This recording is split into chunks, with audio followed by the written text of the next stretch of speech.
कि आयोजन फतवा में हमको लगता है काफी दिनों के बाद में हो रहा है। फतवा मेरा परिवार है, फतवा मेरा घर है, अपनों के बीच में आने में क्या बैर। कबीर और गुरु नानक जी की यहाँ मिलन स्थल है, ये आचार्य गद्दी है, पीठ है। कि यहाँ का जनता में जो भय का वातावरण है वो दूर हो और भक्ति भावना जगे।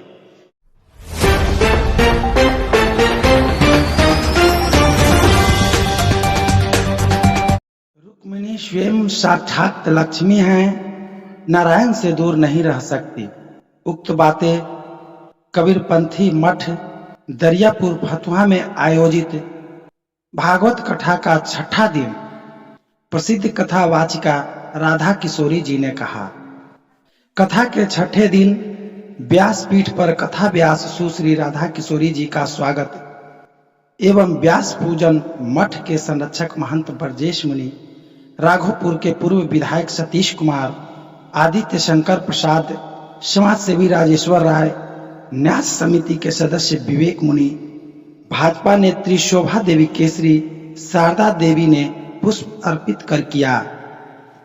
छठे दिन की कथा का प्रसंग करते हुए राधा किशोरी जी ने कहा कि भगवान की महारास लीला इतनी दिव्य है कि स्वयं भोलेनाथ उनके बाल रूप के दर्शन करने के लिए गोकुल पहुंच गए। मथुरा गमन प्रसंग में अक्रूर जी भगवान को लेने आए। जब भगवान श्री कृष्ण मथुरा जाने लगे, समस्त ब्रज की गोपियां भगवान श्री कृष्ण के रथ के आगे खड़ी हो गई। कहने लगी, हे कन्हैया, जब आपको हमें छोड़कर जाना ही था तो हमसे प्रेम क्यों किया। गोपी उद्धव संवाद श्री कृष्ण एवं रुक्मिणी विवाह उत्सव पर मनोहर झांकी प्रस्तुत की गई। इस मौके पर अनेक भजन गाकर राधा किशोरी जी ने श्रद्धालुओं का दिल जीत लिया। रुक्मिणी विवाह की मनोरम झांकी प्रस्तुति की गई। लीलाओं में श्रेष्ठतम लीला रास लीला का वर्णन करते हुए उन्होंने बताया कि रास तो जीवन का शिव के साथ मिलन की कथा है। यह काम को बढ़ाने की नहीं, काम पर विजय प्राप्त करने की कथा है। इस कथा में कामदेव ने भगवान पर खुले मैदान में अपने सामर्थ्य के साथ आक्रमण किया, लेकिन वह भगवान को पराजित नहीं कर पाया, उसे ही परास्त होना पड़ा। रास लीला में जीव का शंका करना या काम को देखना ही पाप है। गोपी गीत पर बोलते हुए उन्होंने कहा, जब जब जीव में अभिमान आता है भगवान उनसे दूर हो जाता है, लेकिन जब कोई भगवान को न पाकर विरह में होता है तो श्री कृष्ण उस पर अनुग्रह करते हैं, उसे दर्शन देते हैं। भगवान श्री कृष्ण के विवाह प्रसंग को सुनाते हुए बताया, भगवान श्री कृष्ण का प्रथम विवाह विदर्भ देश के राजा की पुत्री रुक्मिणी के साथ संपन्न हुआ, लेकिन रुक्मिणी को श्री कृष्ण द्वारा हरण कर विवाह किया गया। इस कथा में समझाया कि रुक्मिणी स्वयं साक्षात लक्ष्मी है और वह नारायण से दूर नहीं रह सकती। इस दौरान संत किशोरदास, महंत सत्यनाम साहेब, महंत सत्य स्वरूप शास्त्री, महंत अशोक दास, डॉक्टर लक्ष्मी नारायण सिंह, डॉक्टर इंद्रजीत कुमार, समाज सेवी पप्पू यादव, उमेश राय सहित कई गण्यमान्य लोग मौजूद थे। बिहार के प्रतिष्ठित और दीपक फाउंडेशन के फाउंडर जो है हम लोगों के बीच में राजेश्वर राय जी हैं। आइए इनसे थोड़ा जानने का प्रयास करते हैं। सर, आप यहाँ फतवाचार्य गद्दी में आए हैं और यहाँ का जो कार्यक्रम को आपने देखा, आपने कैसा महसूस किया और लोगों के बीच में आप किस तरह का संदेश देना चाहें? बहुत ही अच्छा कार्यक्रम था। अभी जो ये राधा किशोरी जी, इनका पहले भी हम आस्था चैनल से देखते रहते थे और इस तरह के आयोजन फतवा में हमको लगता है काफी दिनों के बाद में हो रहा है और बहुत ही अच्छा काम हो रहा है और सभी लोग, हमारे जो समाज के लोग हैं, लाभान्वित हो रहे हैं। और मैं चाहता हूँ कि इस तरह के आगे भी आयोजन होता रहे और हमें इसमें अवसर मिला इस पुण्य कार्य में आने का। इसके लिए मैं संगत के महात्मा ब्रजेश मुनि साहब को और सभी लोगों को बहुत बहुत शुभकामनाएं देता हूँ। आज इस आयोजन के छठे दिन हम लोगों के बीच में कानून मंत्री सह सांसद रविशंकर प्रसाद जी के सुपुत्र आदित्य शंकर जी हैं। आइए इनसे बात करते हैं। सर, आपका वेलकम है, स्वागत है। आप फतुहा के इस ऐतिहासिक धरोहर में आए और यहाँ पर आपने क्या देखा और आप लोगों के बीच में क्या कहना चाहेंगे? फतुहा के बीच में आना तो मेरे लिए सौभाग्य रहता है हमेशा। फतुहा मेरा परिवार है, फतुहा मेरा घर है। अपनों के बीच में आने में क्या बैर, यहाँ तो बस प्रेम ही प्रेम है, और वो भी कृष्ण भगवान का प्रेम है जहां हम आए हैं। तो ये अपने आप में एक सुखद अनुभूति है और मुझे बहुत अच्छा लगता है बार बार।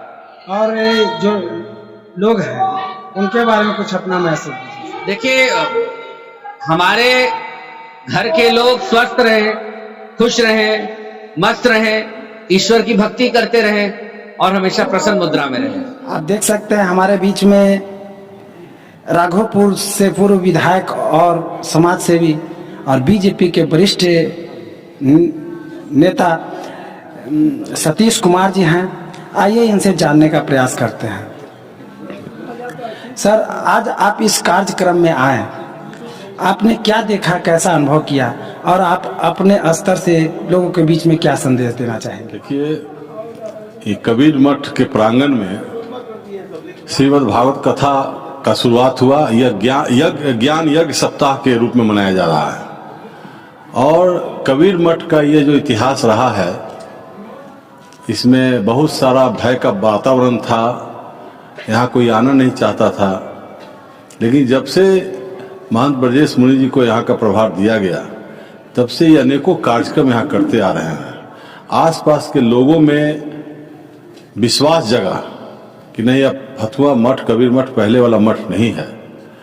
अब वहाँ भक्ति भावना का कार्यक्रम हो रहा है। इसके पहले सांप्रदायिक सौहार्द मेला लगा था, जिसमें कई मंत्री लोग आए, उप मुख्यमंत्री आए, विधायक लोग आए, आसपास के गणमान्य लोग भी आए।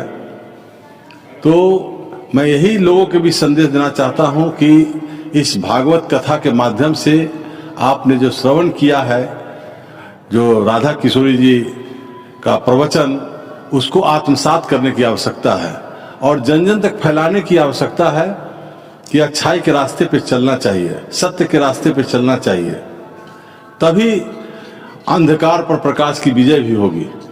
अगर हम अपने समाज में अच्छाई का काम नहीं करेंगे तो आने वाली पीढ़ी भी हमारा अनुसरण करके बुराई का काम करेगी। तो अच्छाई का काम करना है, अच्छाई के रास्ते पे चलने के लिए लोगों को बताना है, अपने बच्चों को अच्छा संस्कार देना, अच्छी शिक्षा देनी है, बेटा बेटी में भेदभाव नहीं करना है। और जो भागवत कथा हो, रामायण कथा हो या कबीर जी के गोष्ठी यहाँ होती है, गुरु गोविंद सिंह का जन्म दिवस मनाया गया, गुरु नानक जी का जन्म दिवस मनाया, चूंकि यह ऐतिहासिक स्थल है, कबीर और गुरु नानक जी की यहाँ मिलन स्थल है, ये आचार्य गद्दी है, पीठ है, और ये इसका संचालन बनारस के आचार्य गद्दी पीठ से होता है। तो कबीरपंथी भाइयों से भी मैं यही कहना चाहता हूँ। और जो कबीर के बताए पर कबीर दास जी का क्या कहना था, वो भेदभाव से दूर करना चाहते हैं, पाखंड से दूर रहना चाहते थे, कहते थे कि पाखंड से दूर रहो, पाखंडी मत बनो, सबको साथ लेकर ऊंचा नीचा नहीं देखना है, किसी को, सबको एक समान देखना है। तो हम आज इस प्रांगण में, कबीर दास जी के प्रांगण में जो भागवत कथा हो रहा है, इसमें बहुत सारी महिलाओं का योगदान ज्यादा है, क्योंकि भक्ति के मामला में, पूजा पाठ के मामला में महिला लोग आगे रहती है, पुरुषों से ज्यादा महिलाओं की तादाद थी।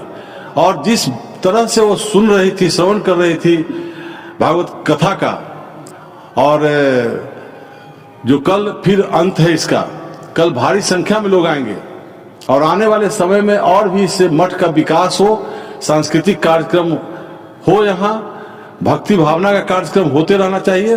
और मैं प्रशासन से भी ये मांग करता हूँ, जैसे अभी 6 दिन से चल रहा है, इस मठ का, इसका कमेटी का मेंबर एसडीओ भी है, पदेन सदस्य हैं, मेंबर थाना प्रभारी भी है, इसका कार्यकारी अध्यक्ष बनाए गए हैं, लेकिन उन लोग को कोई मतलब नहीं है, आना नहीं चाहते हैं। अब किस भावना से ग्रसित है भगवान जाने या कबीरदास जी जाने कि किस भावना से वो ग्रसित, क्यों नहीं आना चाहते हैं। यहाँ जो व्यवसायी वर्ग है, जो मठ के मंदिर के परिसर में अपना व्यवसाय किए हुए हैं, उन लोगों को भी योगदान करना चाहिए। मैं पहले शुरुआती दौर में आया था, उस समय भी कहा था कि आप लोग का सहयोग अति आवश्यक है। जब मैं 10 में विधायक बना था तो 12 में ब्रजेश मुनि जी यहाँ आंख अस्पताल खोले थे, सारा उपक्रम आया था, लेकिन सब गायब है। रामविलास स्वर्गीय रामविलास पासवान जी के फंड से, यहाँ रविशंकर जी के फंड से यहाँ पर जो बना है, बिल्डिंग बना है, देखिए पीछे। हम चाहते हैं कि मठ का बहुत ज्यादा विकास हो, क्योंकि ये धरोहर है। हम चाहते हैं, सरकार से मांग भी करते हैं कि कबीर पंथ को, इसको कबीर सिख सर्किट बनाया जाए, ताकि देश विदेश के लोग यहाँ कबीर मत को मानने वाले, पंथ को मानने वाले यहाँ आए। क्योंकि कबीर का ही बताए हुए रास्ते पे आज देश के प्रधानमंत्री नरेंद्र मोदी जी चल रहे हैं। वो सबका साथ, सबका विकास, सबका विश्वास कब होगा? जब सबके प्रयास होगा। सबके प्रयास में हर जाति, हर धर्म, हर वर्ग के लोगों का विश्वास मिलेगा, साथ मिलेगा, प्रयास मिलेगा, तभी एक नए भारत का उदय होगा और भारत विश्व गुरु बनने के रास्ते पे आएगा।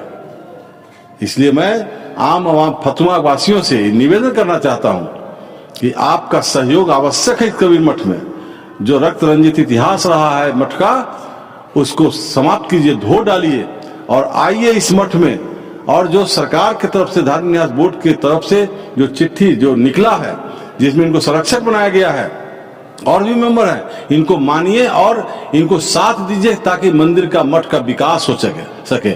सिख संप्रदाय के लोग यहाँ आते हैं, क्योंकि गुरु नानक जी का यहाँ मिलन स्थल था कबीर जी के साथ, तो चाहते हैं कि यहाँ भी एक गुरुद्वारा बने।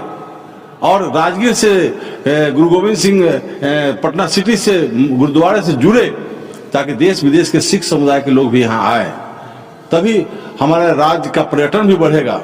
हमारे राज्य जो बिहार का खोया हुआ संस्कृति है, इतिहास है, वैभव है, वो पुनः वापस लौटेगा।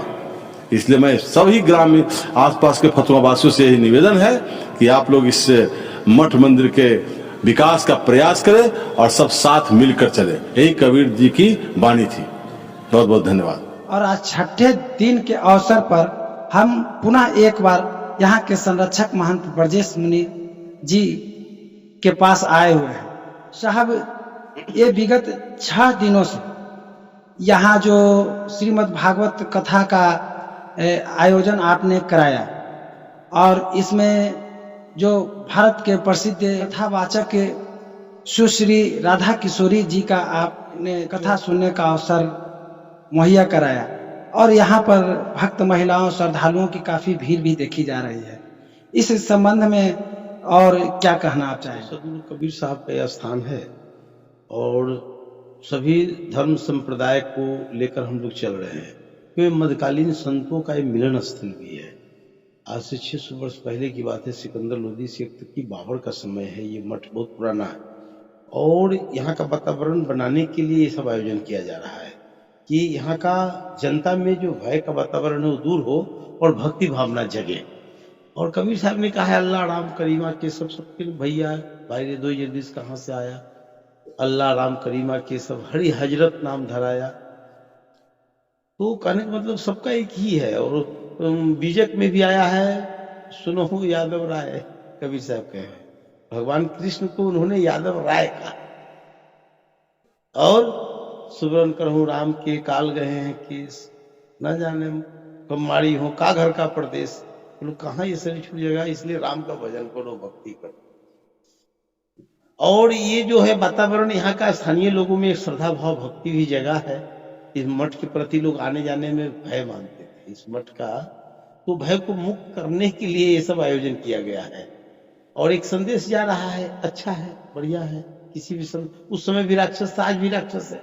एक बात तो और है साहब जी कि यहाँ हमेशा आप कुछ न कुछ धार्मिक अनुष्ठान का आयोजन करते रहते हैं, और इस दौरान एक बड़ी घोषणा भी की जाती है। जैसे आपने पिछले महीनों घोषणा किया था कि यहाँ गुरु का बाग का निर्माण कराया जाएगा। इसी तरह से आपने और भी इस मठ के विकास से संबंधित हॉस्पिटल का निर्माण में भी आपने सहयोग देने का काम किया। तो इस तरह से, लेकिन बात तो समझ में आती है, लेकिन कुछ दिखाई नहीं पड़ता है साहब। इसके बारे में क्या दिखाई किसने दे? पीछे में देखिए जो पर्दा लगा है, पीछे पर्यटन भवन बना हुआ है। पर्यटन मंत्री सुनील कुमार पिंटू ने 52 लाख रुपया दिया था और शत्रुघ्न सिन्हा जी थे सांसद यहाँ के पटना साहिब के, तो उन्होंने भी 25 लाख दिया। रामविलास पासवान जी ने दिया। कैसे नहीं दिखाई दे रहा है? सब बिल्डिंग बना हुआ है, नेत्रालय हॉस्पिटल भी चला, विरोधी लोग आके सब लूट के ले गया। आज हॉस्पिटल बंद है, लेकिन कल भी हमको 100 कुछ आदमी का जांच हुआ है मुखिया बीत का। और मैं प्रयास करूंगा, अभी माननीय किशोर कुणाल जी है, उनका अभी लड़का का शादी है, उसके बाद वो हॉस्पिटल में ऑपरेशन वगैरह करने के लिए भी बात हम लोग बना रहे हैं। और यहाँ पुनः हॉस्पिटल भी चालू करना है। अभी मेरा कबीर डेंटल हॉस्पिटल पटना में भी चल रहा है, यहाँ कबीरायतन हॉस्पिटल पुनः चालू करेंगे, ये मेरा प्रयास है। और पर्यटन मंत्री से मेरा संपर्क है, केंद्रीय मंत्री से अर्जुन राम मेघवाल है केंद्रीय मंत्री। उन्होंने कहा है, आश्वासन दिया है कि महाराज जी मैं कबीर साहब के लिए करूंगा। अभी 35 करोड़ रुपया उन्होंने मगहर में भी दिया है, जहां प्रधानमंत्री खुद गए थे शिलान्यास करने। और अभी तत्कालिक राष्ट्रपति जो अभी के जो वर्तमान में के थे रामनाथ कोविंद जी, हम खुद गए थे वहां। पत्र आया कि आपका उद्घाटन हो रहा है कबीर एकेडमी का। मैं दौड़े दौड़े गया, उसमें मेरा लिस्ट में नाम था 15 को साधु संतों शिष्ट मंडल का ही नाम था। देखने वाले तो हजारों लोग था, लेकिन किसी को प्रवेश नहीं था। मात्र 15 को ही चुने गए थे, इसमें बिहार में एक में थे, और भी हर स्टेट से लोग आए हुए थे। तो कहने का मतलब यह है कि सरकार भी कबीर साहब के लिए काम कर रही है। अभी माननीय प्रधानमंत्री नरेंद्र मोदी जी बनारस के सांसद है, अभी कबीर साहब का हृदय स्थली माना है। अभी 172 करोड़ रुपया पूरे कबीर चौड़ा इलाका में हर गली गली में कबीर साहब का ताना बाना का सब चित्र बनाया गया है। सबों को दीवार को वाल प्रिंट किया गया, और कबीर साहब के लिए रोज वहां पर कबीर दरबार लग रहा है राजेंद्र घाट पर। तो सरकार का भी धन्यवाद है, केंद्र सरकार का, कि कबीर साहब के लिए देश दुनिया, क्योंकि कबीर ने सबों को एक सूत्र में बांधने का काम किया। उसमें जात पात भेद छुआ कुछ भी नहीं है। आज संसद में भी कबीर की आवश्यकता है। आज नेता लोग अपने अपने जात पात की राजनीति कर रहे हैं, नहीं, कबीर की आवश्यकता है।